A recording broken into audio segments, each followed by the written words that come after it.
This, our country and all its people, could be in danger of nuclear attack in minutes by enemy missiles, in hours by enemy aircraft. Our cities,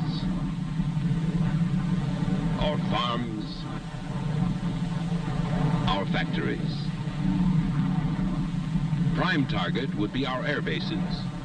With all our aircraft on the ground, our weapons of interception or retaliation not instantly available, we might face another and infinitely more costly Pearl Harbor.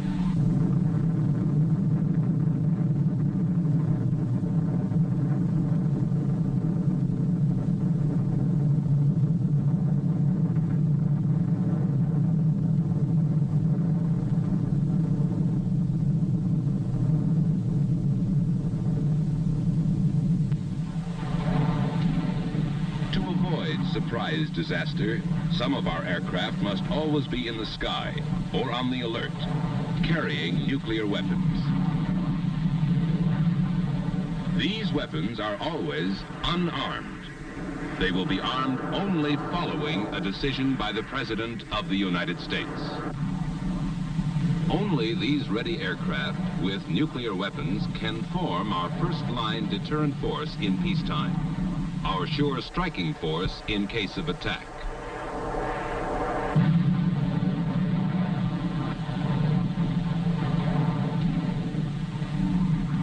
We, the American people, understand and accept this necessity for our survival. But we want to know the facts about one question. Do we live in danger of nuclear explosion and radioactive fallout if one of these airplanes should crash, or one of these nuclear weapons accidentally drop? To give you the facts, the United States Air Force presents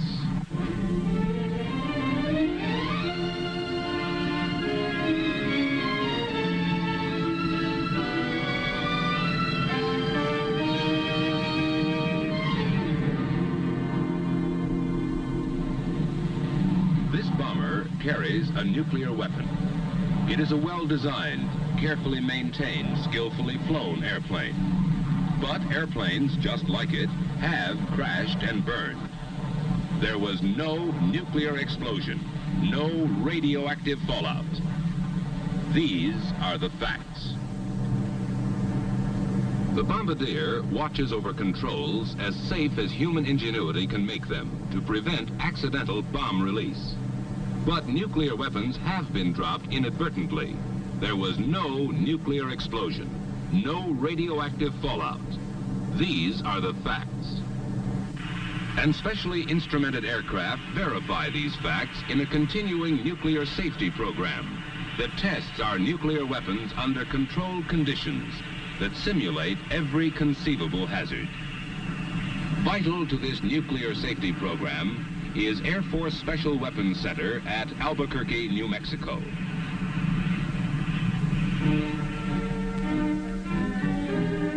Here, in ultra-modern laboratory buildings, work scientists in and out of uniform. They work with the incredibly complex equations of nuclear physics, which derive from Einstein's famous relationship of mass to energy. These cryptic figures, programmed into lightning-fast computers, are the theoretical base upon which these scientists, together with those of the Atomic Energy Commission, can build nuclear weapon safety.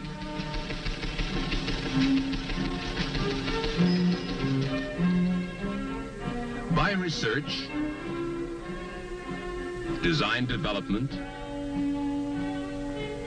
and laboratory test, they ensure weapons not yet built against accidental nuclear explosion.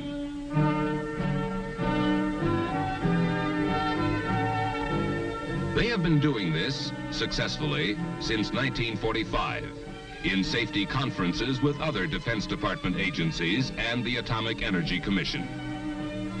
In 13 years, there have been a few accidents, but not one has resulted in nuclear explosion or radioactive fallout. These are the facts.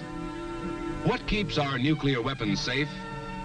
To understand why there has never been an accidental nuclear explosion, you must first know how these explosions can be produced, the general principles of nuclear explosions.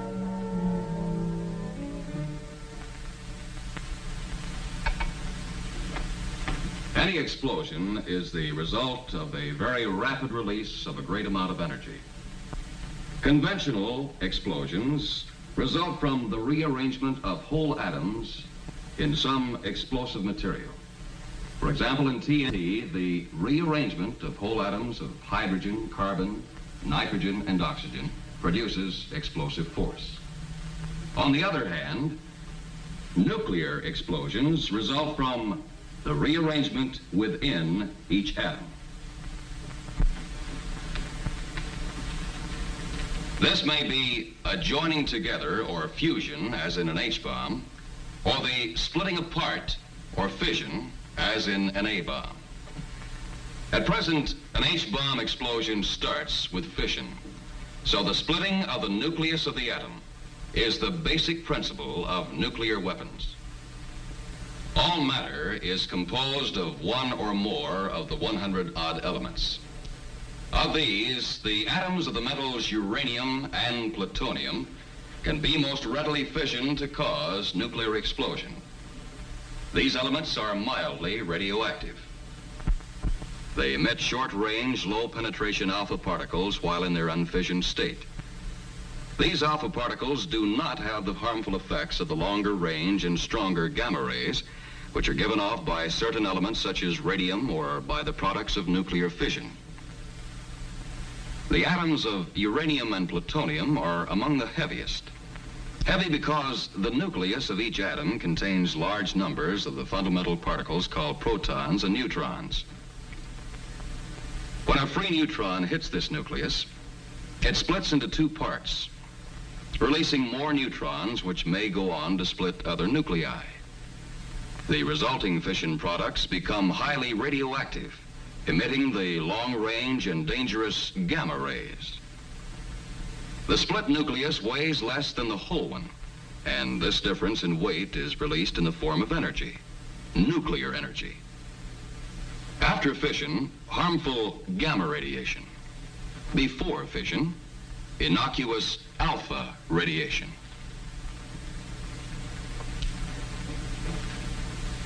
To build up a nuclear energy release, the fissionable material must be of a certain size, shape, or density. Then one of the neutrons escaping from a split atomic nucleus will, in turn, split another, and a chain reaction is set up. The mass is now releasing nuclear energy, but not quickly enough to cause a nuclear explosion. This condition is called critical. If the mass is now suddenly increased, so that more neutrons are trapped each time an atomic nucleus is split, a multiplying chain reaction is maintained. Now the mass is supercritical, causing a nuclear explosion. Density of the fissionable material can be as important as mass in building up a nuclear explosion. The same sphere can be compressed so that the atoms are closer together and neutrons split more atomic nuclei, making the smaller mass critical. If compressed still more, a multiplying chain reaction sets in, causing the mass to become supercritical in a nuclear explosion. Nuclear weapons make use of both of these principles. A gun-type device can increase the mass of fissionable material to a supercritical state instantaneously. One subcritical mass is propelled forcibly into another by an ordinary powder charge. The increased mass becomes supercritical. A multiplying chain reaction builds up until the nuclear explosion. Obviously, if any mechanical device keeps these two subcritical masses apart, the weapon is nuclear safe. Applications of this fact prevent accidental nuclear explosions in gun-type weapons. Another kind of nuclear weapon is the implosion type. It compresses the fissionable material to greater density to make it supercritical. To do this, the sphere is enclosed by a shell of ordinary explosive designed to direct its explosive force inward. This effect is called implosion. The detonators attached to the explosive are connected to a complex firing device, which can fire every detonator simultaneously. When all the explosive is detonated simultaneously, the nuclear material is compressed into a supercritical mass, which results in a nuclear explosion.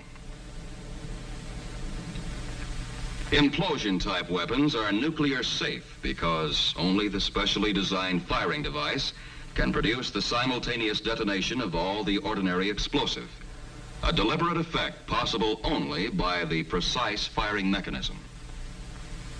Should a single detonator be fired accidentally, whether by malfunction, crash impact, or fire, the explosive would not provide the all-around compression necessary for implosion. Instead, it might push the nuclear material out of the shell, break it into small pieces, or even burn it. This unfissioned material emits only alpha particles because no nuclear explosion has taken place. These alpha particles do not penetrate the skin.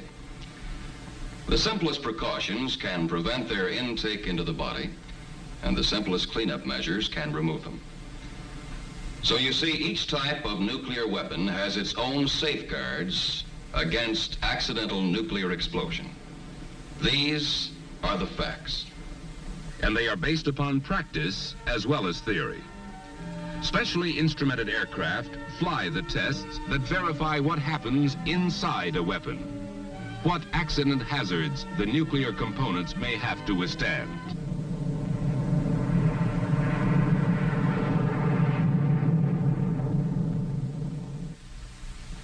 Nuclear safety is everybody's business. Although Air Force flies the test missions, scientists and technicians from the Atomic Energy Commission and other services man the test range and evaluate the findings of the elaborate instrumentation. Drop tests measure impact characteristics of various weapon types. They are made without nuclear components so that this precious material is not wasted. They supplement the detonation tests that have been made with the complete nuclear weapons.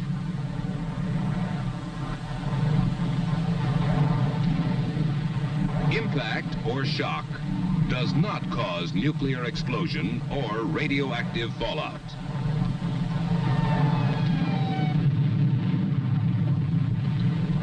What has exploded is the ordinary explosive, which is an essential part of nuclear weapons. The ordinary explosive in a nuclear weapon can be a hazard, exactly as in a conventional bomb. Depending upon the amount and location of the explosive and the speed and height of the drop, we may experience a variety of ordinary explosions. Large ones, small ones, or none at all from impact of the bomb. Beside the hazard of impact, frequent tests are run on the hazard of fire.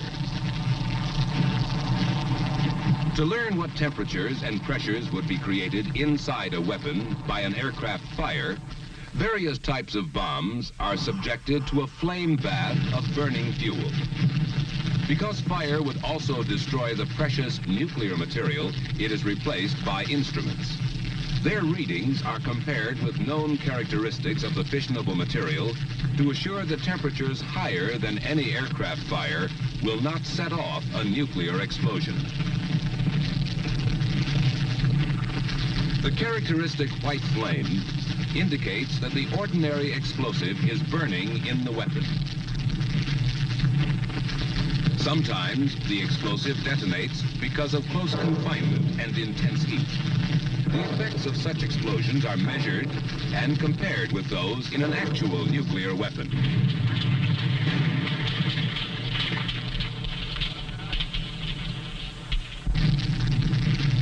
Fire and ordinary explosives do not create the conditions necessary for nuclear explosion.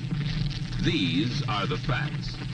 And on the vast desert ranges of the Atomic Energy Commission, the facts are verified by safety testing live prototypes of all new weapons before they go into production for our stockpile.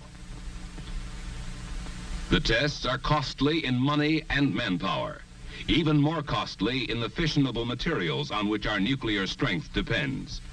But they do provide insurance against nuclear accidents, which make them a bargain at any price. Some take place deep in the earth. Fantastically complex instruments replace the five senses.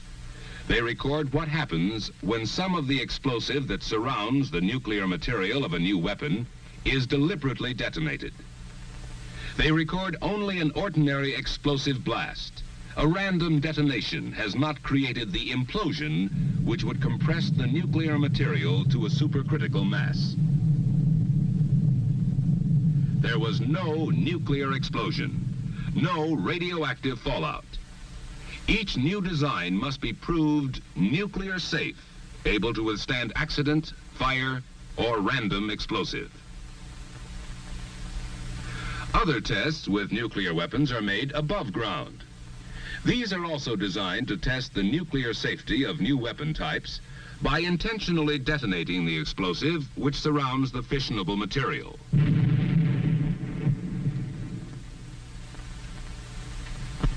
Sometimes these tests also provide data on the side effects to be expected if the fissionable material is broken up by the explosion. Air samplers and test pads are used to gauge the area, intensity, and duration of these side effects. In this way, they learn not only what does not happen when a charge is deliberately fired, but what does.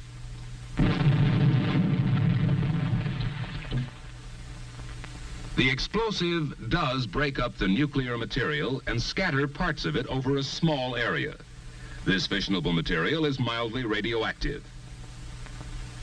If the explosion or fire should suspend any of this material in dust or smoke, it should not be inhaled or otherwise taken into the body in quantity. That is why the trained monitoring and cleanup crews may wear respirators until air samplers or alpha counters have determined that no injurious concentration exists.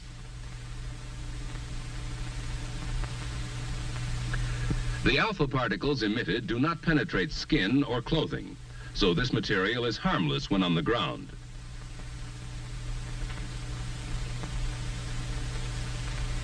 Only simple cleanup measures are necessary, plus an effort to find and save the valuable material. The findings from all tests set up to measure possible radiological hazard are no external radioactive hazard from material on the ground, slight radioactive hazard from prolonged inhalation of material suspended in a small area near the accident, but none from the short exposures necessary for firefighting, rescue, or cleanup of the small area involved. These are the facts. Facts that have dispelled the fearsome myths about accidents involving nuclear weapons. For anyone near an accident, whether or not the crashed airplane carries a nuclear weapon, here are the safe and simple rules. Stay away from the crash unless you are needed for rescue. Bystanders endanger themselves and hamper others. To be safe, keep at least a quarter of a mile away from any burning airplane. At this distance, you are safe from the flames, which may explode the jet fuel, from detonating explosives, and from flying debris. These are the real dangers in rescue or firefighting, as they have always been. The trained men who bear these responsibilities know how to do their job and get quickly away from all these hazards. After the emergency is over, the area is monitored for radioactive material and, if necessary, cleaned up by specially trained teams. Other specialists care for burned or undetonated pieces of ordinary explosive. Until this is done, access to any crash area is controlled to prevent accidents and speed up the work. The tests you have seen have proved the safety of our nuclear weapons program over and over again. But the grim reality is the payoff. How safe is a nuclear bomber coming in for a crash landing?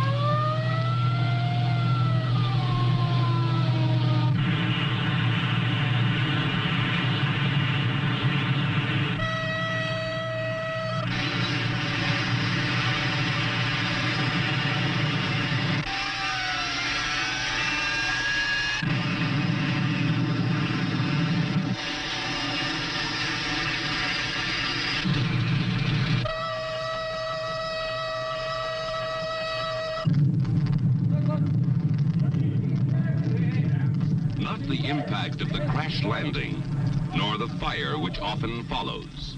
Not even detonation of the ordinary explosive in the weapon cause nuclear explosion or radioactive fallout. The safety that was designed in during research, built in during development, proved in the laboratory and on the range, has withstood the ultimate tragic test. These are the facts. They prove that you, the American people, can stay both safe and strong. Safe because the weapons your Air Force must carry have been tested nuclear safe. The possibility of an accidental nuclear explosion is so small as to be practically non-existent. Strong because an Air Force, nuclear armed and combat ready, stands guard against surprise attack. Under this shelter, you and your family may live in peace, free from the fear of nuclear accidents.